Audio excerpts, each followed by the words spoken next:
Hi friends, మన channel subscribe చేసుకోండి. అలాగే వీడియో అయితే లాస్ట్ వరకు చూడండి. పవన్ కళ్యాణ్ గారిని విమర్శిస్తున్నారు ఎవరు? మన రావణ్ యూట్యూబ్ ఛానల్, అలాగే ప్రకాష్ రాజ్ గారు. వీళ్ళిద్దరూ కూడా దేశానికైతే దేశద్రోహులు అని చెప్పొచ్చు.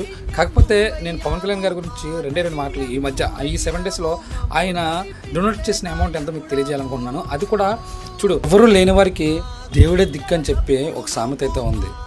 అది ఆంధ్రప్రదేశ్లో దాని మీనింగ్ అయితే మార్చారు మన పవన్ కళ్యాణ్ గారు. ఎవరు లేని వారికి అనాథ పిల్లలకు పవన్ కళ్యాణ్ గారు తన ఈ 5 years శాలరీ 2,10,000 రూపాయలు అనాథ పిల్లలకైతే డొనేట్ చేశారు. ప్రతి మంత్ శాలరీ టైప్లో వాళ్ళకైతే అది చేరుతుంది. అలాగే నెక్స్ట్ చూసుకున్నట్లయితే పహల్గామ్ బాధితులకు 50 లక్షల రూపాయలు తన సొంత నిధులు అయితే సొంత అమౌంట్ అయితే ఇచ్చారు.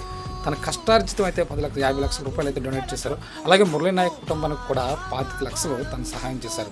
ఇంత చేసినా సరే ఇద్దరు ఎదవలు మాత్రం ఒకటే రావణ్ యూట్యూబ్ ఛానల్ ఆ గుడ్డువాడు అలాగే ఈ ప్రకాష్ రాజ్ గారు వాళ్ళ ఇంటర్వ్యూలో మాట్లాడి ఎగతాళి చేసే విధానాన్ని బట్టి అయితే వాళ్ళు ఎక్కడ కనిపించినా సరే చెప్పు దెబ్బలు కొట్టడం